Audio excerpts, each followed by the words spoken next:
Imagine two circles that are internally tangent to each other. Let's call them CA and CB. Now let's draw P0, the largest circle that is tangent to both CA and CB. From this point on, we can construct a chain of circles Pi, each tangent to circles CA, CB, and the recently constructed Pi minus 1. For example, here's P1, P2, P3, and so on. This arrangement here is called the Pappus chain, named after the Greek mathematician Pappus of Alexandria. Though there are many amazing results about the Pappus chain, we will focus on one elegant result about these circles. It states that the height of the center of the circle Pn above the baseline equals n times its diameter. That is downright remarkable, don't you agree? If we try to solve it on our own, yes, with the right choice of a coordinate system, proper scaling, and lots of patience, we can derive an algebraic expression for the diameter. But that's not how we do it here.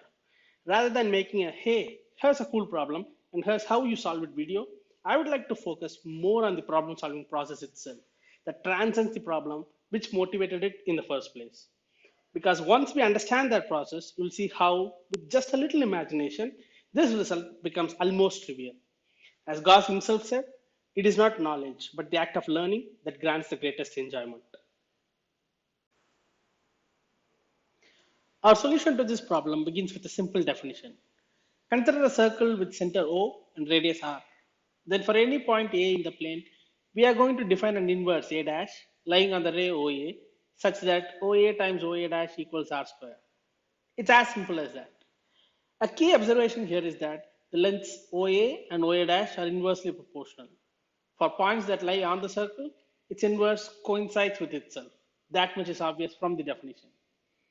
To see why such an inversion is useful, let's take 2 points A and B along with their respective inverses A dash and B dash.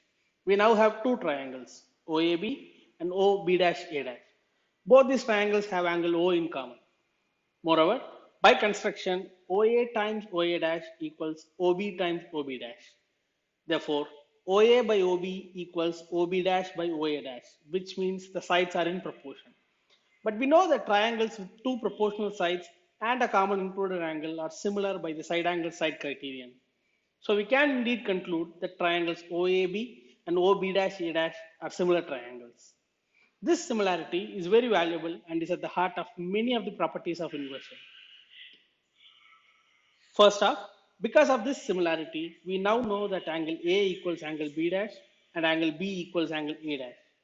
Secondly, we can clearly see that the lengths AB and A dash B dash are not the same anymore.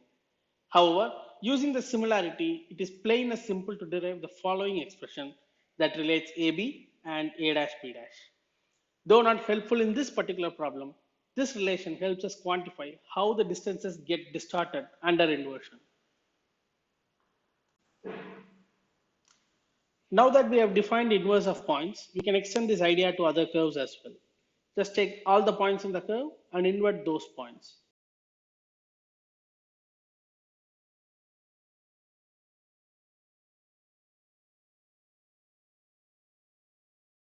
In particular, let's see what happens when we invert a circle that passes through the center of inversion. Let's mark the point that is diametrically opposite the inversion center as A. Let A dash be its inverse.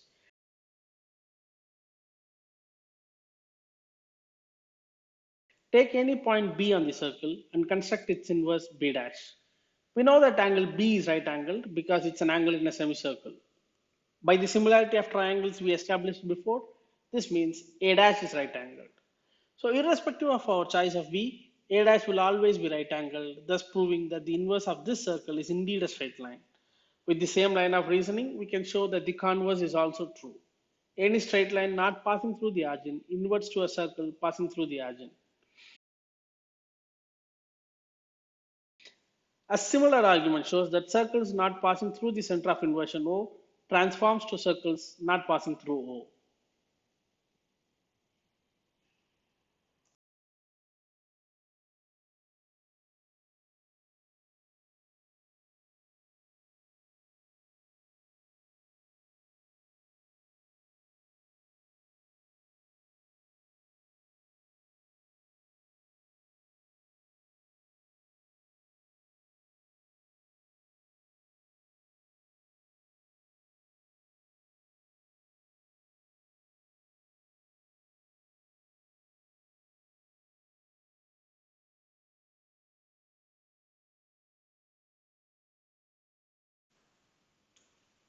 More often than not, inversion drastically changes the shape of a curve.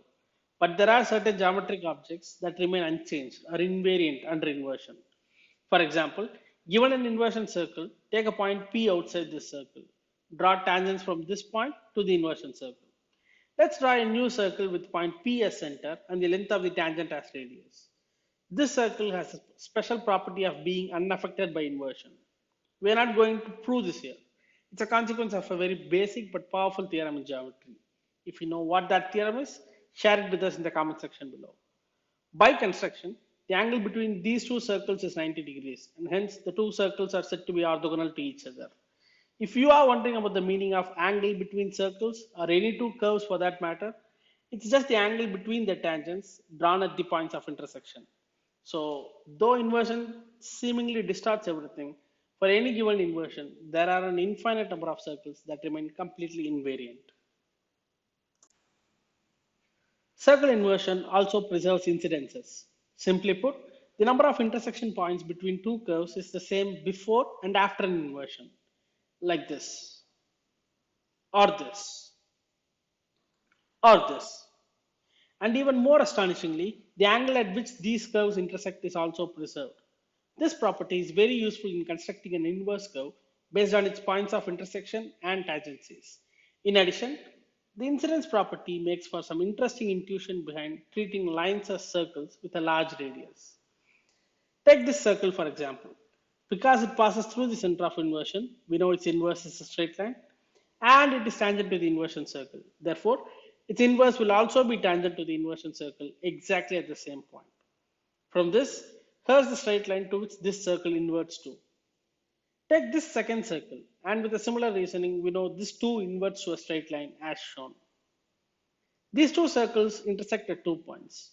By the incidence preserving property, we would expect their inverses to intersect at 2 points as well. One of the intersection points is clearly obvious. Where is the second intersection point? Having pondered over that question, let's get back to our original problem. To make things clear, let's focus on the third circle of the chain. All that remains now is to find an appropriate circle of inversion. Let's put our center of inversion in the tangency point between the two circles we started with. We will choose the radius of inversion such that the inversion circle is orthogonal to the third circle in the Pappus chain. What happens to the Pappus chain under this inversion? Let's go one by one. Circle CA passes through the center of inversion. Therefore, it transforms to a straight line. It's actually quite easy to see where that straight line is. Just consider the points of intersection between circle CA and the inversion circle. We already know that points on the inversion circle are invariant. Hence, no matter what curve circle CA inverts to, it must pass through these 2 points. And this defines the straight line we are looking for. The same reasoning also applies to circle CB, giving us this straight line here as its inverse. Now on to P naught. It is a circle not passing through the center of inversion and is tangent to CA and CB. Therefore, its inverse will be a circle tangent to the straight lines we just created. The point of tangency between P naught and CA is the same point where CA intersects the baseline. This applies to its inverse as well. Using the same idea but with P naught and CB, we can place the inverse of P naught just about there. The Pappus chain was created by drawing circles tangent to CA, CB, and the last constructed circle. That is, P1 is tangent to CA, CB, and P naught. Hence, its inverse must also be tangent to the corresponding inverses. And the chain continues, giving us an arrangement of circles stacked vertically between the two straight lines. And because of our choice of inversion, our third circle will remain invariant, which means the radius of the stacked circles will be equal to that of the third circle in the Pappus chain. That's it. If we now slide the stacked circles by just the right amount, it becomes plain obvious that the height of the center of the third circle is 3 times its diameter. It is also not at all hard to see that there is nothing special about the third circle and how the argument works for any circle in the chain. I hope we can all agree that this is a t-shirt worthy picture.